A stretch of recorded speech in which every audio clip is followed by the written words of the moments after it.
Seguimos con el género de la pieza.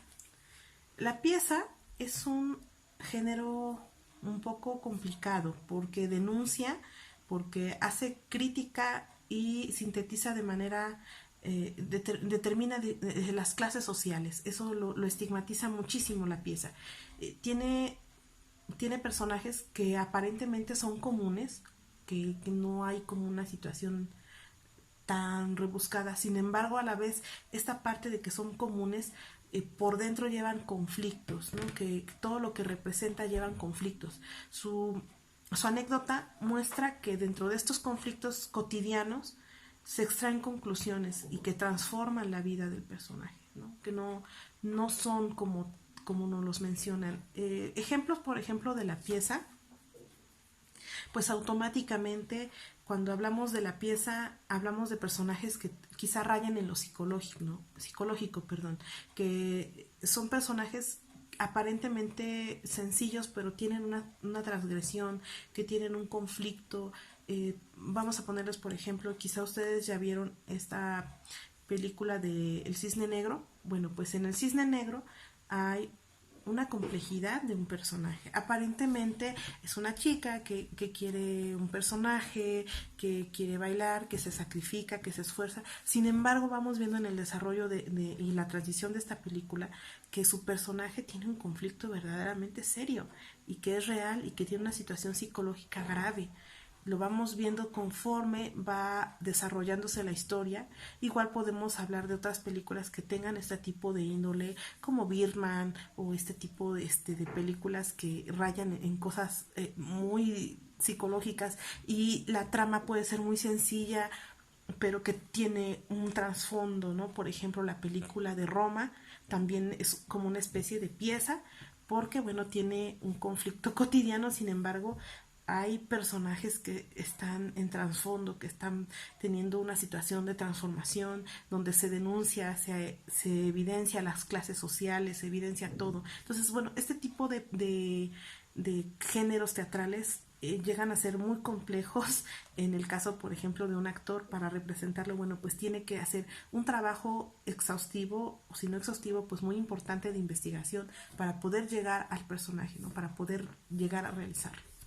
Bueno, seguimos con el siguiente género, que es la tragicomedia. Y la tragicomedia, como tal su nombre lo dice, es la conjunción de estos dos géneros, de la tragedia y la comedia. Ilustra la forma de vida en un serio y un cómico, ¿no? Sus personajes tienen carácter simple y uno de ellos es lanzado en busca de una meta. La meta puede ser tanto positiva o negativa. Si la meta es positiva, los obstáculos para alcanzarlo pues, obviamente serán cómicos. Si es negativa, los obstáculos pues se tendrán que dar en un tono totalmente serio. Entonces, bueno, la tragicomedia, pues casi algunos cuentos que obviamente no ocupa Disney, algunos cuentos son tragicómicos, no terminan como tal, como en un final feliz, ¿no? Siempre terminan como una situación que sí se consolidó lo del personaje, pero faltó esto, o se quedó sin un brazo, o se quedó sin una pierna, o perdió algo, o perdió a alguien. Es importante también llegar a este momento del tono serio. Pero bueno, depende también de la dramaturgia. Muchas veces depende mucho de la dramaturgia y obviamente el actor también tiene que prepararse para poderle dar esta línea que se pide desde la dramaturgia y obviamente con su director para llegar a ese momento. La farsa. Este género es bien importante porque aparentemente es un género como muy algunos hasta lo catalogan como vulgar. Sin embargo, no es así en su momento, no es así en su inicio. La farsa, como origen, es cómico, es de carácter ligero. Lo que exagera son los hechos, la actuación, los personajes. Se sustituyen elementos como el mismo lenguaje, ¿no? Podría cambiar el lenguaje. El personaje es complejo, son complejos los personajes de la farsa, son muy complejos. La anécdota, bueno, también la anécdota es una cosa muy loca, que de repente están aquí, de repente están allá. cosas que no son reales, totalmente son cosas ficticias, son cosas sacadas de la mente de una persona muy loca. Y entonces, por lo tanto, la finalidad pues obviamente de este tipo de género es provocar la risa, pero también la parte de la conciencia del espectador, de que aunque estamos haciendo que la gente se ría, pues también que exista una fuerte crítica hacia la política, hacia la sociedad, hacia las culturas. Esa es la funcionalidad de la farsa, ¿no? Entonces, bueno, precisamente la farsa tiene este tipo de cosas. La farsa podemos verla casi en muchas cosas que nosotros leemos, que en películas muy extrañas que no entendemos o que son, por ejemplo, todo lo que es por ejemplo, la jaula de las locas o algo así, que son exacerbadas, que son extrañas. Sin embargo, bueno, se da toda esta parte que hay crítica política, social, cultural, etcétera. Y sin embargo también nos están haciendo reír, nos están desarrollando un personaje complejo y bueno, hay un lenguaje distinto, ¿no? El melodrama. El, el melodrama es muy importante porque es uno de los géneros que desde aquí, bueno, en México se ha desarrollado de una manera abismal y gigantesca. Desde la época del siglo de oro español era muy de melodramático el asunto. Y bueno, todo eso nos lo trasladan aquí a México, nuestra cultura ya era melodramática. Pero bueno, aunado a eso, este, toda nuestra situación cultural se clasifica como un melodrama. El melodrama es un género cuya característica principal es destacar ciertos valores en oposición. Si hay bondad, hay maldad, si hay pobreza, hay riqueza, si hay verdad, hay falsedad, etcétera. Sus personajes son muy simples y siempre tienen un final feliz o justo.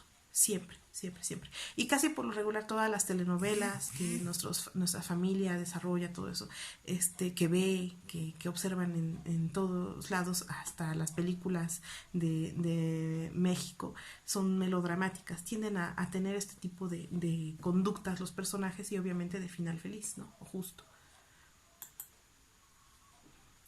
El género didáctico, bueno, el género didáctico parte de dos premisas, una es la tesis y otra es la antítesis, que es como una conclusión más que nada. Su temática puede ser religiosa o política, sus personajes son simples, son alegóricos, se desenvuelven en un sistema de valores que abarcan al individuo e incluso están por encima de él.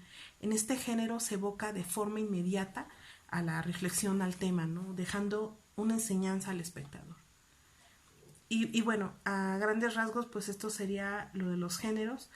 Eh, en este último, por ejemplo, el género didáctico, cuando hablan de la situación de un aprendizaje, de una moraleja, perdón, dejando enseñanza al espectador, pues básicamente es el teatro tiene esta situación de moraleja, siempre tiene esta situación de ser un aprendizaje para cualquier tipo de público.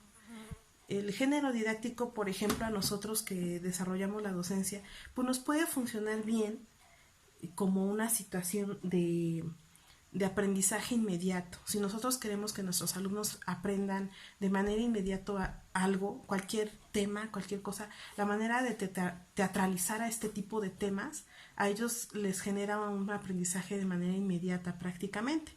El hecho de elaborar un guión, de ver sus vestuarios, de realizar eh, sus propios personajes, de caracterizarse, ya sea con máscara, con maquillaje, etcétera, a ellos les está generando un aprendizaje de manera inmediata. Les puedo garantizar que cualquier tema absolutamente se puede teatralizar. Las matemáticas, el español, la historia, ciencias, absolutamente todo se puede teatralizar. No es presunción, ¿no? Sin embargo, es una forma determinante porque muchas de las sociedades que actualmente conocemos, por ejemplo la nuestra, fuimos dogmatizados. Fuimos dogmatizados porque existieron los autos sacramentales y esa forma fue para que pues nos plasmáramos de toda esta cultura.